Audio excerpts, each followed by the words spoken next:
তো আচ্ছা, তো আজকে আমাদের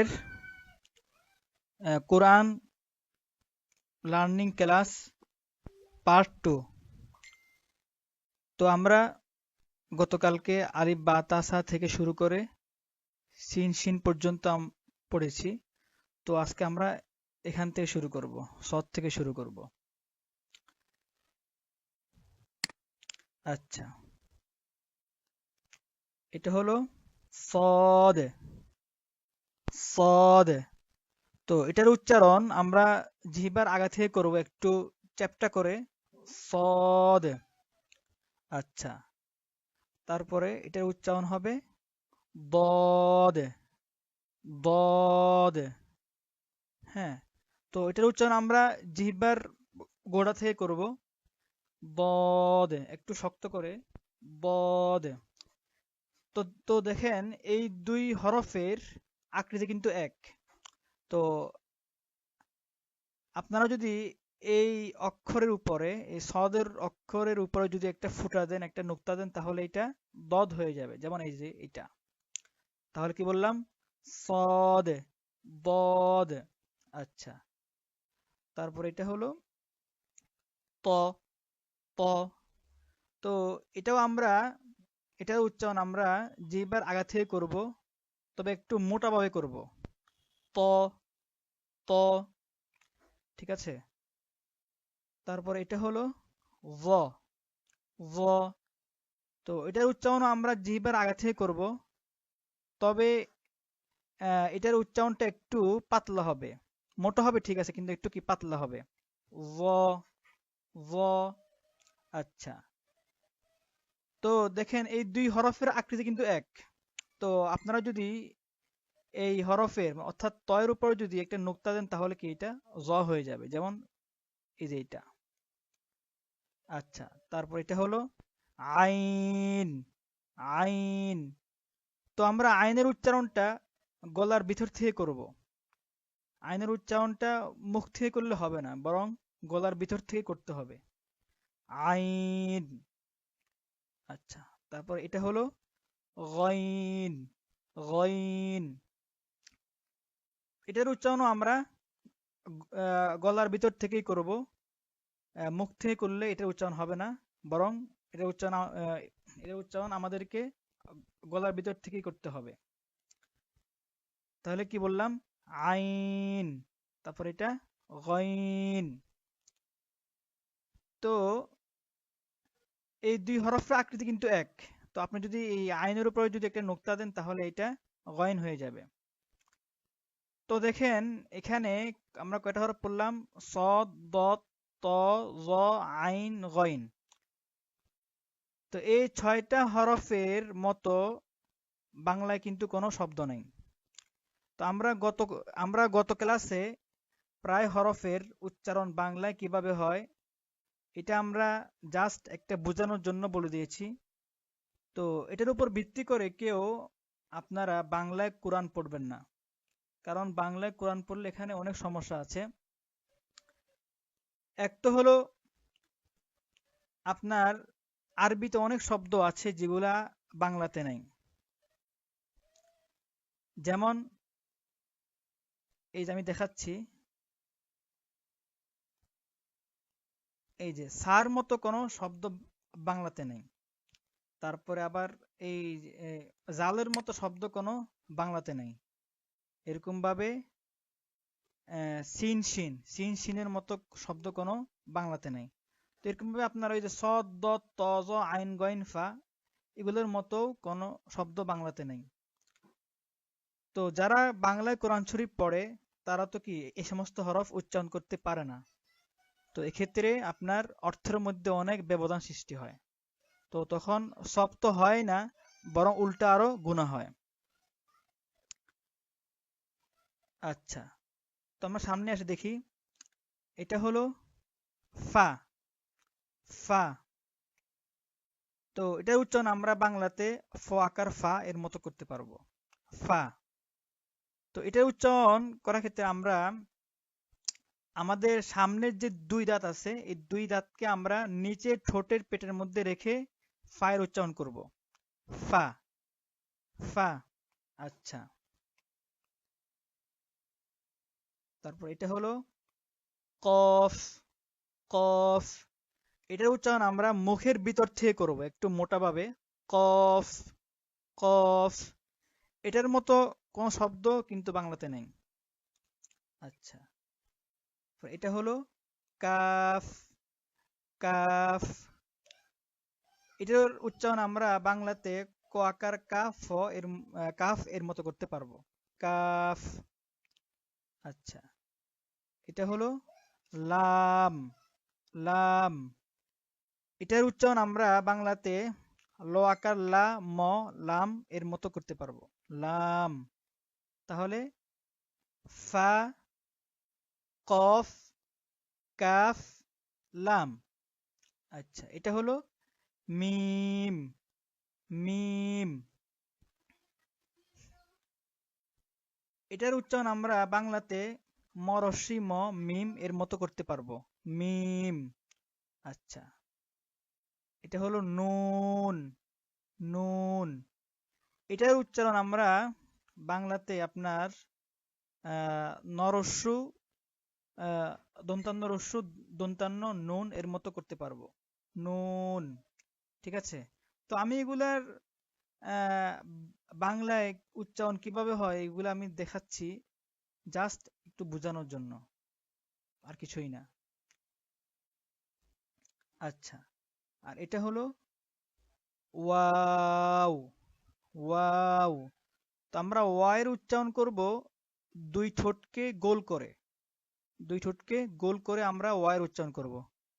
ওয়াও। আচ্ছা, তো ওয়া এর মতো কোনো শব্দ বাংলাতে নেই। তারপর এটা হলো হা, হা।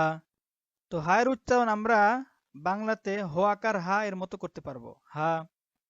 আচ্ছা, তারপর এটা হলো হামজাহ, হামজাহ। আচ্ছা, তারপর এটা হলো ইয়া, ইয়া। তারপর এটাও ইয়া। আচ্ছা, তাহলে আমরা আবার আসি। صاد، ضاد، ط، ظ، عين، غين، فا، قاف، كاف، লাম, মিম, নুন, ওয়াও, হা, হামজা, ইয়া, ইয়া। তো আমি আবার শুরু থেকে বলি, সবাই খেয়াল করবেন।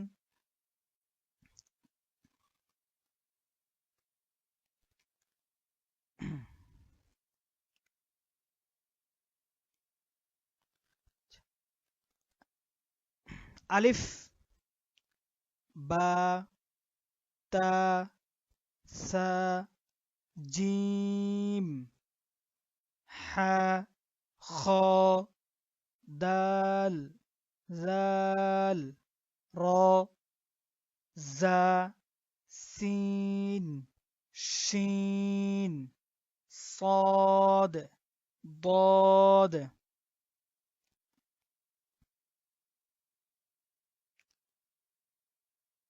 ط، ظ، عين، غين، فا، قاف، كاف، لام، মিম, নুন, ওয়াও, হা, হামজা, ইয়া, ইয়া। তো আমরা এই আরবি 29টি হরফ খুব মজবুত করে শিখবো, খুব ভালোভাবে শিখবো। যদি আমাদের এই আরবি 29টি হরফ স্ট্রং হয়ে যায় তাহলে আমাদের কোরআন তেলাওয়াত শুদ্ধ হবে, অন্যথায় শুদ্ধ হবে না। তো এগুলো হলো কি ভিত্তি, তাই আমরা চিনে চিনে মুখ খুলে উচ্চারণ করে শিখব। তো আজকে কোরআন শিখা এতটুকুই। তো আমরা বলেছিলাম যে আমাদের এই ব্যাচটা স্পেশাল এই কারণে যে আমরা প্রতিদিন কোরআন শেখার সাথে সাথে একটা একটা করে হাদিস শিখব। তো আমরা ইনশাআল্লাহ 40টা হাদিস মুখস্থ করব। রাসূল সাল্লাল্লাহু আলাইহি ওয়াসাল্লাম বলেন, যে ব্যক্তি 40টি হাদিস মুখস্থ করবে, কিয়ামতের দিন আল্লাহ তাআলা তাকে শহীদ এবং আলেমের মর্যাদায় উপনীত করবেন। আরেকটি হাদিসে আছে, রাসূল সাল্লাল্লাহু আলাইহি ওয়াসাল্লাম বলেন, যে ব্যক্তি 40টি হাদিস মুখস্থ করবে, আমি কিয়ামতের দিন তার জন্য সুপারিশ করব। তো এরকম অগণিত হাদিস আছে, তো যেগুলোর মধ্যে 40টি হাদিস মুখস্থ করার ব্যাপারে ফজিলত রয়েছে। তো আমরা ইনশাল্লাহ আজকে একটি হাদিস শিখব। মুসনাদে বাজ্জার, এটি একটি হাদিস জগতের অন্যতম গ্রন্থ। সেই গ্রন্থের মধ্যে একটি হাদিস আছে, রাসূল সাল্লাল্লাহু আলাইহি ওয়াসাল্লাম হযরত মুআজ বিন জাবাল রাদিয়াল্লাহু তাআলা আনহুকে সম্বোধন করে বলেন, ইয়া মুআজ, আখলিস দীনাকা ইয়াকফিকাল আমালুল কলিল। হাদিসের অর্থ হলো, হে মুআজ, তুমি যেই আমল করো না কেন তা একমাত্র আল্লাহর সন্তুষ্টির উদ্দেশ্য করো, তাহলে তোমার অল্প আমল তোমার নাজাতের জন্য যথেষ্ট হবে। এটা গেল হাদিসের অর্থ। তো আমরা সবাই আরবি না শিখতে পারলে আমরা এটার অর্থটা শিখে নিব। আচ্ছা, হাদিসের ব্যাখ্যা হলো যে আমরা যেই আমল করব, চাই সেটা ছোট হোক বা বড় হোক, সেই আমল কেবল একমাত্র আল্লাহ সন্তুষ্টির উদ্দেশ্যেই করব। কারণ হলো, যে আমলের মধ্যে আল্লাহর সন্তুষ্টি থাকে না, সে আমল আল্লাহ তাআলার কাছে কোনো মূল্য নাই। যেমন একটা পাখি বা একটা কবুতরের মূল্য ওই সময় থাকে যখন নাকি ওই কবুতরের মধ্যে জান বা রূহ থাকে। যদি কোনো পাখির মধ্যে রূহ না থাকে, তাহলে ওই পাখির কোনো গুরুত্ব থাকে না। এরকমভাবে আমলের মধ্যে যদি আল্লাহর সন্তুষ্টি না থাকে, ওই আমলের কোনো গুরুত্ব নাই, কোনো মূল্য নাই। আমি হাদিস থেকে একটা এক্সাম্পল দিই। মুসলিম শরীফের একটি হাদিস, যে রাসূল সাল্লাল্লাহু আলাইহি ওয়াসাল্লাম বলেন, কাল কিয়ামতের দিন আল্লাহ তাআলার দরবারে 3 ব্যক্তিকে দাঁড় করানো হবে। প্রথম ব্যক্তি হলো যে নাকি হবে শহীদ।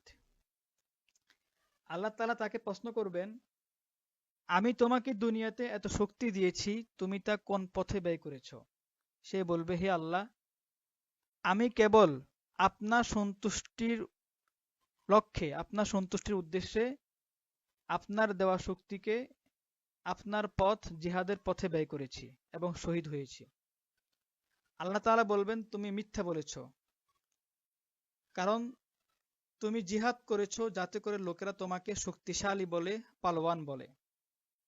তুমি আমার সন্তুষ্টির জন্য জিহাদ করো নাই। অতঃপর তাকে জাহান্নামে নিক্ষেপ করা হবে। দ্বিতীয় আরেকজন ব্যক্তিকে আনা হবে, যিনি হবেন আলেম। আল্লাহ তাআলা তাকে বলবেন, আমি তোমাকে দুনিয়াতে সময় দিয়েছি, তুমি তা কোন পথে ব্যয় করেছো? সে বলবে, হে আল্লাহ, আমি আপনার দেওয়া সময়কে আপনার দ্বীনের জ্ঞান শিক্ষা করতে এবং অন্যকে শিখাতে ব্যয় করেছি। আল্লাহ তাআলা বলবেন, তুমি মিথ্যা বলেছ, কারণ তুমি আমার দ্বীন শিখেছ এবং অন্যকে শিখিয়েছ আমার উদ্দেশ্য নয়, আমার সন্তুষ্টির উদ্দেশ্য নয়, বরং তুমি লোকদেরকে দেখানোর উদ্দেশ্যে তুমি আলেম হয়েছ, যাতে করে লোকেরা তোমাকে আলেম বলে, জ্ঞানী বলে। তৃতীয় আরেকজন ব্যক্তিকে আনা হবে, যে হবে আপনার ধনী। আল্লাহ তাআলা তাকে বলবেন, আমি তোমাকে এত সম্পদ দিয়েছি, তুমি কোন পথে ব্যয় করেছো? সে বলবে, হে আল্লাহ, আমি কোনো পথ বাদ দিই নাই, কোনো খাত বাদ দিই নাই, যে খাতে আমি আপনার দেওয়া সম্পদকে খরচ করি নাই, আর এটা কেবল আমি আপনার সন্তুষ্টির উদ্দেশ্যেই খরচ করেছি।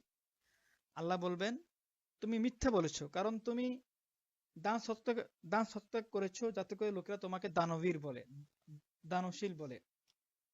তো অতঃপর তাকেও জাহান্নামে নিক্ষেপ করা হবে। তো এরকম 3 শ্রেণীর ব্যক্তিকে আপনার জাহান্নামে নিক্ষেপ করা হবে। কারণ ওই এই সমস্ত আমলের মধ্যে আল্লাহ সন্তুষ্টি না থাকার কারণে। তো তো দেখেন, শহীদ হওয়া বা জিহাদ করা, তারপরে আলেম হওয়া, দান সৎকা করা, এগুলো কিন্তু কি অনেক বড় বড় আমল।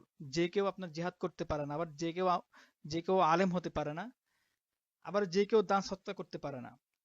তো এখলাস না থাকার কারণে, আল্লাহ সন্তুষ্টি না থাকার কারণে যদি এই সমস্ত বড় বড় আমলের এই করুণ দশা হয়, তাদের পরিণতি যদি জাহান্নাম হয়, তাহলে আমরা যে ছোট ছোট আমল করি সেখানে যদি আল্লাহ সন্তুষ্ট যদি না থাকে, তাহলে তার কি দশা হবে।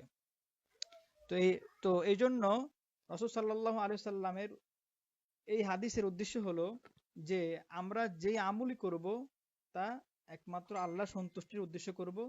তাহলে আমাদের বেশি আমল করার দরকার নাই, বরং অল্প আমল আমাদেরকে জান্নাতে নিয়ে যাবে এবং জাহান্নাম থেকে মুক্তি দিবে। তো আমরা যে এখানে কোরআন শিখতেছি বা শেখাচ্ছি, তো আমরাও ইনশাল্লাহ নিয়তকে শুদ্ধ করে নেই যে আমরা কোরআন শিখছি বা শেখাচ্ছি একমাত্র আল্লাহর সন্তুষ্টির উদ্দেশ্যে। তো বন্ধুরা, আজকে এতটুকুই থাকবে ইনশাল্লাহ। আগামী ক্লাসে দেখা হবে।